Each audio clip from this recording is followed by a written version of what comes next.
जय माता दी दोस्तों, स्वागत है आपका शारदीय नवरात्रि 2024 की हार्दिक शुभकामनाएं। आज हम जानते हैं कि क्या चाय कॉफ़ी पीने से टूट जाता है नवरात्रि का व्रत। जानिए उपवास में क्या खा सकते हैं और क्या नहीं। क्या आपको भी कन्फ्यूजन है कि व्रत में चाय या कॉफ़ी पीनी चाहिए या नहीं? तो चलिए जानते हैं कि व्रत में क्या खा सकते हैं और किस चीज़ की सख्त मनाही होती है। आइए जानते हैं। हिंदू धर्म के पवित्र त्यौहार शारदीय नवरात्रि की शुरुआत हो गई है। इस खास पर्व में कुछ लोग पूरे 9 दिनों का उपवास रखते हैं, तो वहीं कुछ लोग पहले और आखिरी दिन व्रत रखते हैं। अक्सर लोगों के मन में व्रत के खान पान को लेकर कई सवाल देखने को मिलते हैं, जैसे व्रत में चाय या कॉफ़ी का सेवन करना चाहिए कि नहीं, व्रत में कौन सी चीज़ खानी चाहिए और कौन सी चीज़ें नहीं खानी चाहिए। इन सब चीज़ों को लेकर काफ़ी कन्फ्यूजन देखने को मिलता है। व्रत के खान पान को लेकर उठने वाली कन्फ्यूजन की खास वजह है अलग अलग लोगों के अलग अलग विचार और मान्यताएं हैं। यहाँ हमने इसी कन्फ्यूजन को दूर करने का प्रयास किया है। चलिए जानते हैं व्रत में क्या खाना चाहिए और क्या नहीं खाना चाहिए। व्रत के खान पान में चाय और कॉफ़ी को लेकर सबसे ज़्यादा कन्फ्यूजन देखने को मिलता है।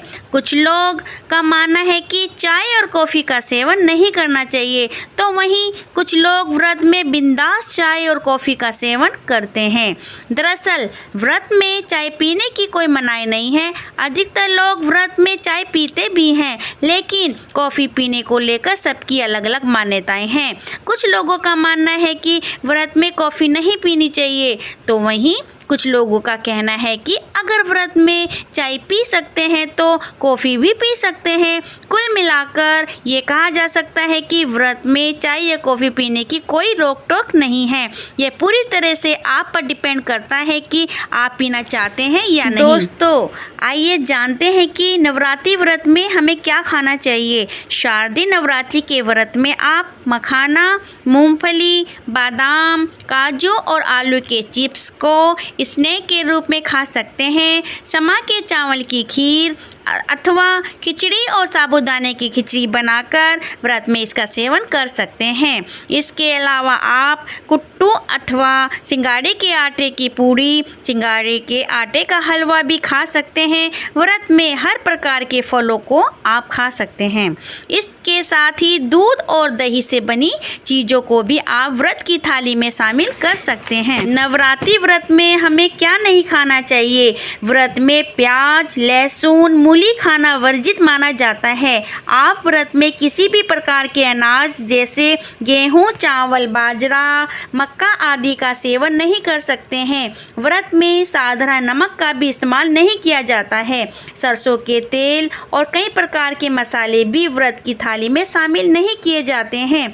इसके अलावा नवरात्रि के 9 दिनों तक मांस मदिरा से भी दूर रहना चाहिए। दोस्तों नवरात्रि के 9 दिनों में व्रत है तो डाइटिशियन से जाने कि कैसा हो खान पान, दिन भर बनी रहे एनर्जी। तो चलिए जानते हैं। नवरात्रि के दौरान बड़ी संख्या में लोग व्रत रखते हैं, पर व्रत रखते हुए अपनी सेहत की अनदेखी करना समझदारी नहीं। फलाहार में किन खाद्य पदार्थों को शामिल करें जिससे शरीर में जरूरी पोषण और ऊर्जा की कमी ना हो। नवरात्रि के दौरान बड़ी संख्या में लोग व्रत रखते हैं। ये व्रत न सिर्फ माँ की आराधना का एक प्रभावी जरिया है, बल्कि सेहत के लिहाज से भी फलदायी है। वैसे तो सप्ताह में एक दिन व्रत रखना सेहत के लिए अच्छा माना जाता है, क्योंकि इससे पाचन तंत्र दुरुस्त रहता है, पेट को आराम मिलता है और मेटाबॉलिक रेट भी तेज होता है। लेकिन कुछ लोगों को व्रत रखने पर ज़्यादा भूख सताने लगती है और वे सामान्य दिनों से भी ज़्यादा खाने लगते हैं। वहीं कुछ लोगों को उपवास के दौरान इतनी कमजोरी महसूस होती है कि वे पूरे दिन निठाल पड़े रहकर जैसे तैसे व्रत पूरा करते हैं। इन दोनों ही परिस्थितियों में महिलाओं के लिए खास तौर पर परेशानी बढ़ जाती है, क्योंकि ज़्यादा खाना खाने से या तो वज़न बढ़ जाता है या कुछ भी ना खाने से शक्ति बिल्कुल ख़त्म हो जाती है। ये दोनों ही स्थिति सेहत सेहत के लिहाज से ठीक नहीं। ऐसे में अपने फलाहार में किन चीज़ों को शामिल करें ताकि सेहत से समझौता ना हो, आइए जानते हैं। दोस्तों, मोतियों सा साबूदाना बहुत अच्छा होता है सेहत के लिए। टेपियोका पल्स के नाम से जाने वाला साबूदाना व्रत में बड़े चाव से खाया जाता है। इसमें कार्बोहाइड्रेट काफ़ी मात्रा में उच्च मात्रा में होता है और ये पचने में भी बहुत आसान होता है। यही वजह है कि बच्चों और मरीजों को विशेष रूप से ये खाने की सलाह दी जाती है। साबूदाने की खिचड़ी, खीर, टिक्की और पापड़ जैसे व्यंजन लंबे समय तक पेट भरा रखने में आपकी मदद करेंगे। दूध भी हमारी हेल्थ के लिए अच्छा माना जाता है, इसलिए प्रोटीन और कैल्शियम का भंडार दूध लगभग सभी को पसंद आता है। सुपाच्य होने के साथ साथ दूध लंबे समय तक भूख नहीं लगने देता और शरीर को जरूरी पोषण प्रदान करता है। मिल्क शेक के रूप में इसका सेवन व्रत के दौरान लंबे समय तक आपको ऊर्जावान बनाए रखने में आपकी सहायता करेगा। शकरकंद का साथ आलू के परिवार से जुड़ा ये कंद स्वीट पोटैटो के नाम से भी मशहूर है। इसमें फाइबर की उच्च मात्रा पाई जाती है जिससे पाचन दुरुस्त रहता है। इसके अलावा शकरकंदी से कार्बोहाइड्रेट का प्रचुर भंडार भी होता है जो जल्दी भूख नहीं लगने देता। शकरकंदी चाट और हलवा जैसे व्यंजन व्रत में बहुत पसंद किए जाते हैं। और दोस्तों, इसके अलावा आप क्या खा सकते हैं? इसके अलावा आप शामक के चावल खाने में बेहद स्वादिष्ट होता है और हल्के शामक के चावल को बोन यार्ड बाजरा भी कहते हैं।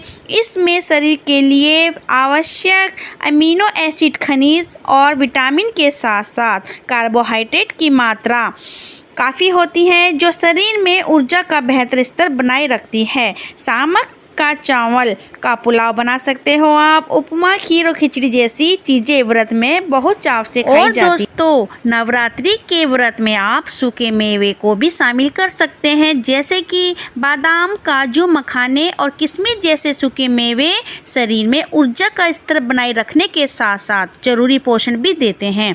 इससे शरीर को प्रोटीन, फाइबर, गुड फैट्स की आपूर्ति होती है तथा ऐसे में भूख भी नहीं लगती है। इसके अलावा आप राजगिरा भी खा सकते हैं। आप राजगिरा को जानते हैं? ये क्या होता है?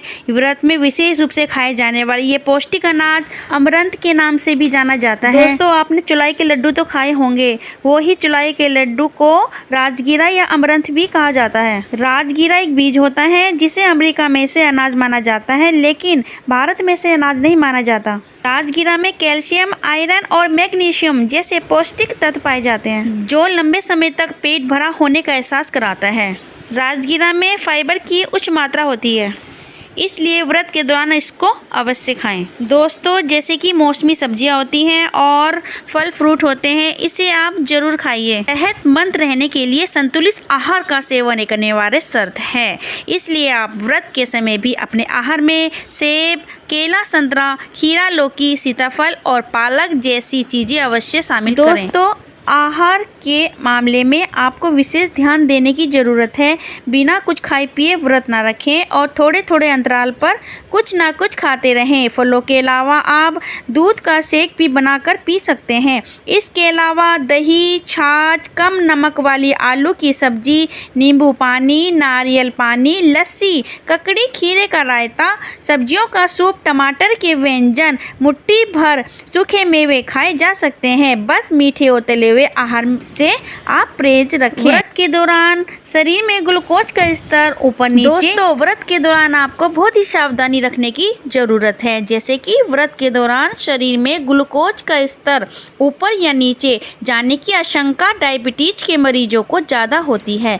ग्लूकोज असंतुलित होने पर अत्यधिक पसीना आना, दिल की धड़कन बढ़ जाना, कमजोरी और घबराहट जैसे लक्षण दिखाई दे सकते हैं। यदि ऐसा महसूस हो तो फौरन पानी में ग्लूकोज घोलकर पिलाएं और समय समय पर शुगर का स्तर जांचती रहें। साथ ही इंसुलिन की डोज के बारे में अपने डॉक्टर से पहले से ही सलाह ले लें। दोस्तों, बस अभी के लिए इतना ही। आपको मेरी वीडियो कैसी लगी? लाइक, शेयर, कमेंट करना ना भूलें। धन्यवाद। जय माता दी।